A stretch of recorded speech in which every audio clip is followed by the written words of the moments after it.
학교폭력 심의 후에 이 부분에 대한 처분이 마음에 들지 않는다라면서 행정심판을 제기하시려고 하시는 부모님들 많으시죠.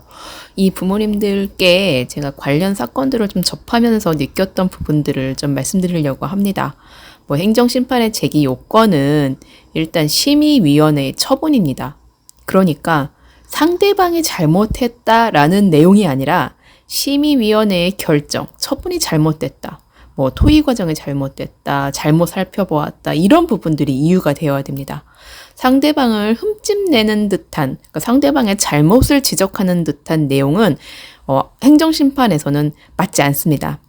제출 기한은 처분이 있음을 안 날로부터 90일 이내이고, 보통 집으로 통지서가 오는데 학교폭력심의위원회에서 오는 통지가 오는데 그 통지가 언제 도착했는지가 모두 다 찍힙니다. 그래서 그 받은 날로부터 90일 이내에 하셔야 됩니다. 제출하는 곳은 관할 교육청 행정심판위원회입니다. 행정심판 신청서의 작성 요령을 좀 말씀드리면, 청구인이나 피청구인의 정보를 정확하게 적으시고, 특히 피청구인은 교육지원청이 될 것입니다. 처분의 내용 같은 경우는 몇 월 며칠 심의위원회의 처분, 어떤 처분에 대한 부분입니다. 그리고 청구 취지와 청구 이유를 적으셔야 되는데, 청구 취지는 이제 사실 가해자에 대한 처분이 부당하게 경미함으로 이를 취소해달라거나 강화해달라는 취지, 내지는 피해자에 대한 이런 내용이겠죠. 아니면은 가해자에 대한 처분이 부당하게 높다. 그러니 이를 취소하거나 약화해달라는 취지가 될 것입니다.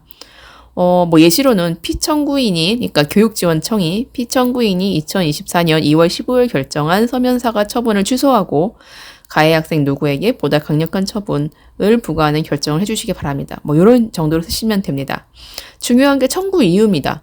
청구 이유에는 일단 사실관계, 피해자가 입은 피해 정도, 가해자의 행위가 어땠는지, 폭력의 정도, 이러한 부분들을 적고, 그 다음에 처분의 부당성에 대해서 설명을 해야 되는데, 이런 처분이 이렇게 나오게 된 이유가 좀 부당하다, 공정하지 않다, 내지는 과거 사례에 비춰봤을 때도 좀 약하다, 우리 아이의 피해나 우리 아이의 가해 정도에 대해서 너무 높거나 낮은 처분이 나왔다, 이런 부분들이 이러이러한 문제가 있어서이다, 이런 부분들을 좀 적어주셔야 됩니다. 이왕이면은 판례라든가 기존의 다른 사례를 좀 예를 들어서 하시는 것도 좋을 것 같습니다.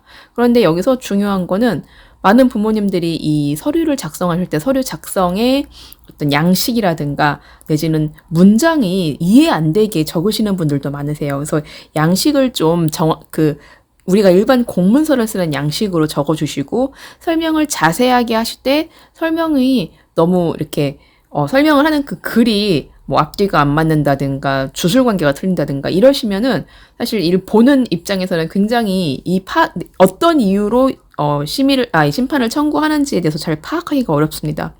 이러한 부분들, 그러니까 이 보는 사람들, 심판위원회도 이 사람이 보는 거고, 과거에 있는 자료를 다 일일이 찾아서 보는 것이 맞는데, 이게 이해가 되지 않으면 어떠한 자료를 찾아서 봐야 되는지조차 모를 수 있습니다. 그렇다면은 이러한 자료가 있으니 그 자료를 좀 이렇게 복사해서 그 자리에다가 넣는다든가, 앞뒤에 문장이 맞고 또 이렇게 목차가 좀 정해져 있으면 훨씬 더 보는 사람이 이해하기 쉬울 겁니다. 그러니까 이해하기 쉽게 누구라도 이 내용이 어떤 폭력이 있었고, 그리고 이 내용에 대해서 가해자나 피해자가 이렇게 부당한 처분을 받았다, 이러한 부분들이 문제가 있구나라고 이해할 수 있게 적으셔야 됩니다. 이게 어떻게 보면 굉장히 당연한 얘기인데, 이 심판 신청서를 보면은 사실 그렇게 부모님들께서 적으시는 것들 중에 쉽게 이해가 되기 어려운 부분들이 좀 많습니다. 그래서 그 부분을 꼭 좀 잘 신경 써주시면 좋겠습니다. 그래서 행정심판 청구서를 보내시면은 이제 이 부분들이 제출이 돼서 이제 내부에서 검토하고, 이 부분에 대해서 또 이야기가 나올 수 있으니까 그 부분에 대해서 교육지원청대로의 반박을 할 것입니다. 그래서 만약에 내가 글 쓰는 게 자신이 없다라고 하면은 변호사의 조력을 좀 받으시는 것도 괜찮습니다. 필수적인 사안은 아닌데 정말 이해하기가 어려운 심판 청구서를 보면은 도와드리고 싶어도 도와드리기가 어려운 상황들이 좀 있습니다. 그리고 증거를 확보하시고, 이 증거를 확보하실 때 사실 이 행정심판 청구서를 작성하실 때 부모님은 어떠한 증거들이 왔는지 잘 모릅니다. 그래서 정보공개 청구 하셨을 텐데 이 정보공개 청구에서 나온 자료들을 좀 꼼꼼히 살피고 왜 심의위원들이 이런 이야기를 했을까를 좀 역추적해봐야 되는 경우들도 있습니다. 그러니까 부모님들이 못 보는 자료 중에서 굉장히 중요한 내용들이 있었고 그거를 기초해서 판단이 되었을 가능성도 있기 때문에 이러한 증거들도 역추적해 보시거나 아니시면은 좀 추정을 해보셔서 그 이제까지의 행정심판 그 학교폭력심의위원회의 결정이 좀 잘못됐다라는 부분들을 좀 말씀해 주셨으면 좋겠습니다.